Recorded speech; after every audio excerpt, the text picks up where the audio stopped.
लोग आते हैं हमारे प्रश्न क्रमांक 5 में, जिसमें कि हमें दे रखा है कि प्रत्येक प्रश्न का एक शब्द या वाक्य में उत्तर देना है। ठीक है, तो इसमें पूछा गया है पहला प्रश्न हमसे कि दृष्टि रेखा को परिभाषित कीजिए। तो आइए हम लोग समझते हैं दृष्टि रेखा क्या होती है। दृष्टि रेखा को हम इस डायग्राम के माध्यम से समझेंगे। इसी में एक होता है उन्नयन कोण और एक होता है अवनमन कोण, तो उसको भी हम लोग इसी डायग्राम के माध्यम से समझेंगे।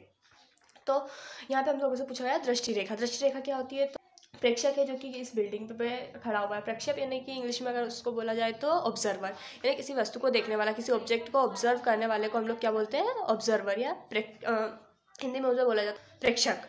प्रेक्षक है ना, देखने वाला। तो ये हम लोगों को मानते हैं कि एक किसी 2 मंजिला इमारत पे हमारे पास एक हमारा प्रेक्षक खड़ा हुआ है जो किसी एक वस्तु को, किसी एक ऑब्जेक्ट को ऑब्जर्व कर रहा है, इस वस्तु को यहाँ से देख रहा है। तो ये जो हमारा प्रेक्षक है, इस प्रेक्षक से इस वस्तु को मिलाने वाली रेखा, यानी प्रक्षेप की आँख से तो वस्तु को मिलाने वाली रेखा को हम क्या बोलते हैं? दृष्टि रेखा। ठीक है, दृष्टि यानी कि इसकी आँख से देख रहा है, तो आँख से तो वस्तु को मिलाने वाली रेखा को हम क्या कहेंगे?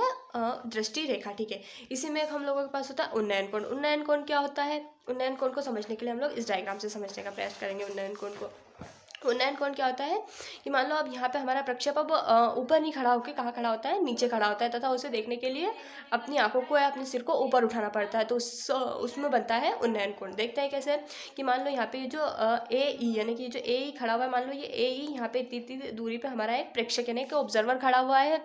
ये यहाँ से इस इमारत की के ऊंचाई, मतलब शिखर वाले बिंदु को, यहाँ पे ये जो सी है इसको देख रहा है। तो यहाँ से यानी इस प्रेक्षक की, वापस इस प्रेक्षक की आंख से इस बिंदु को मिलाने वाली रेखा तो गई दृष्टि रेखा, परंतु ये रेखा और यहीं से इसके क्षितिज, मतलब इसके क्षितिज में जो भी ये रेखा जा रही है, क्षितिज रेखा तथा इससे इस बिंदु को मिलाने वाली रेखा, इन दोनों के बीच में जो कोण बनता है उसे बोलते हैं हम उन्नयन कोण। यानी कि जो कोण जिसे देखने के लिए ऑब्जर्वर को, प्रेक्षक को अपना सिर ऊपर करना पड़े, वहाँ पे जो कोण बनता है उसमें वो बनता है हमारा उन्नयन कोण। ये यहाँ पे यानी कि ये जो यहाँ से खड़ा हुआ है वहाँ से तो इस इमारत की दूरी, यानी कि ऑब्जर्वर से इमारत की दूरी पे जो रेखा बनती है तो हमारी क्षैतिज रेखा बनती है, तथा ऊर्ध्वाधर रेखा कब बनती है? जबकि एक प्रेक्षक अपनी उस ऑब्जेक्ट को, उस बिंदु को देखने के लिए अपनी आँख को, सिर को ऊपर उठाता है, तब ये हमारी ऊर्ध्वाधर रेखा से बनती है। तो ये होता है हमारा उन्नयन कोण। यानी कि सीधी सी इसकी डेफिनेशन अगर हम देखना चाहें तो इसको हम लोग एक बोल सकते हैं कि वो कोण जिसको कि देखने के लिए या जिस कोण के बनने के लिए कंडीशन ज़रूरी होती है कि प्रेक्षक को अपना सिर ऊपर उठाना पड़े। ठीक है, वहीं पे ये हो गया क्या? उन्नयन कोण। नयन को ऊपर उठाना पड़े। ठीक है, वहीं पे हम लोगों के पास आता है अवनमन कोण। तो अवनमन कोण क्या होता है कि अवनमन कोण में हमारा जो प्रेक्षक है वह 2 मंजिला इमारत, यानी कि मान लो ऊपर खड़ा हुआ है, तो वहाँ से उसको जब वो कोण बनने के लिए कंडीशन की ज़रूरत है कि उसको अपने सिर को नीचे करना पड़े, यानी अपनी दृष्टि को नीचे की ओर अवनमन, नमन मतलब नीचे, नमन करते वक्त हम क्या करते हैं? सिर को नीचे ही झुकाते हैं ना, तो वही अवनमन।